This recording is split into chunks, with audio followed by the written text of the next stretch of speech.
Hey everyone, Big here. In this video, I want to recap what happened in the New York AM session for June 29th, 2026. And the reason I'm going to over this with you is because it was a very, very clear illustration of lower time frame and higher time frame structure, um, and especially of the 15-minute swing levels. Okay, so we're in replay mode on MNQ, and I have it queued up to about 9 a.m. So we're half an hour before the cash open. And this is what we have in view. We've got sell side down here, buy side up here, previous day's high, previous day's low, and prices trading in premium of the previous day's EQ. So the reason I prefer 15-minute view is because it shows enough granularity for relevant swing levels. Okay, so there's basically two swing levels that I was interested in, or that were relevant for this session. Okay, we have this bearish swing right here, and then we have this bullish swing defined by this move down here. So let's take a look at the bearish one first. And what I want to see is what's unmitigated. Okay. So we printed a higher high here with the return back to the range. We swept that high right here with the return back to range, broke below this swing low, not a lot of continuation. And then we sweep those highs and we print a lower low here. Okay.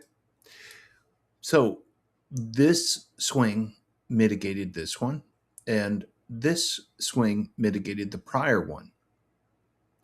This swing level mitigated this one. But we have all of this white space here. So this is unmitigated. Okay. So what I'm going to do is I want to look at this swing level for possible resistance, because the move off of it, we had a sweep of the prior swing low right here with continuation lower.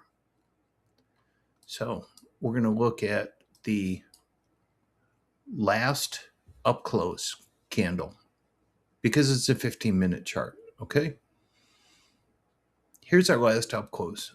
So simply, I'm going to mark up that 15-minute bodies range from the high to the low and see what the midpoint is. It is 29,804.75. Now, in the past, I've started on the 15, gone to a 5, a 3, and a 1 to find a more precise level. But for this video, we're just going to stick with the 15-minute. Okay.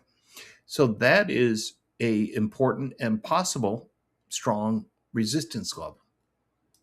Now let's go through the same process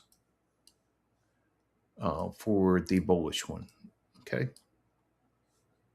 So we've got this low. Let's swap the prior low, little continuation, and then a move back into the range.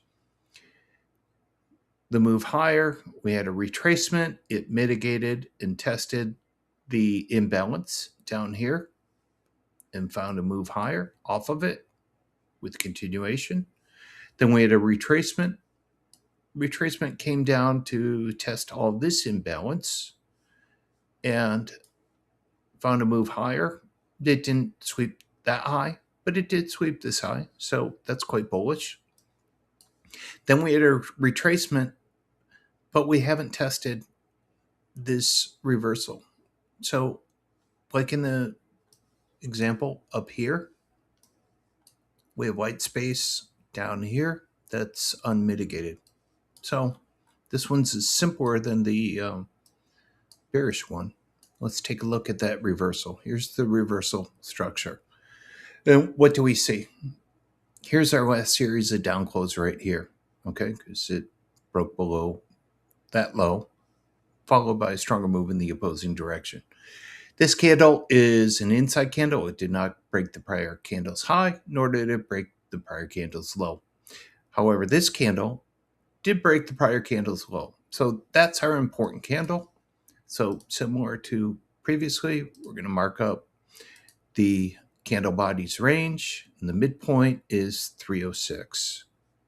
So the theory is that there's a good chance that that will be strong support.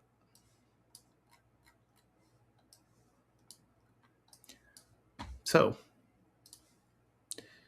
these levels are not precise. They're based on 15-minute and on a lower time frame. So I am just going to mark up a range here.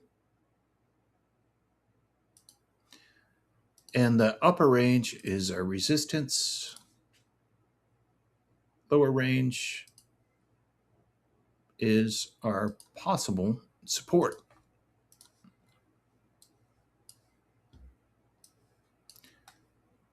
That gives us a pretty broad range.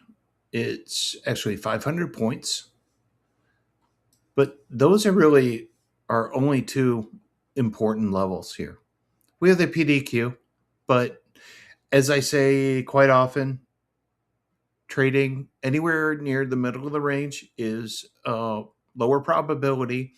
And if you focus more on the edges of a range and see what the reaction is, you'll probably have a lot higher probability, a lot lower risk, and end up with much better trades. So we've got our resistance up here, our support down here. Let's see how it plays out. Okay.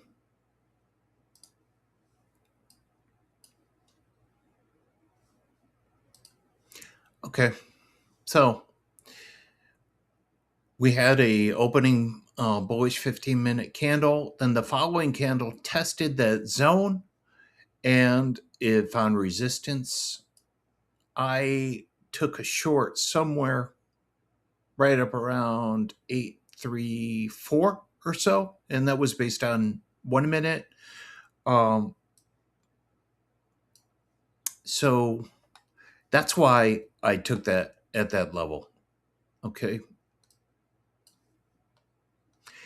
And I had my first target at the PDQ. I believe my second target was at this low right here, which was the Asian low. I did have my final target because I only had 3 micros, was this swing low right here, but you'll see it did not get tested.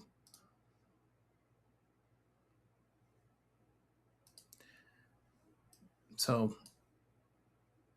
we had the test of that 306 support level.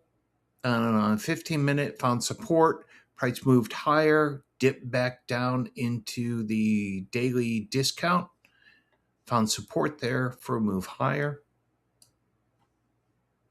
Let's just go forward a little bit, see how the rest of this plays out. There's a sweep of the high right there. We swept the previous day's high, and we swept basically the ranges liquidity, the buy side level right there. And that was pretty much the end of the move. Okay. I hope you found this helpful or useful.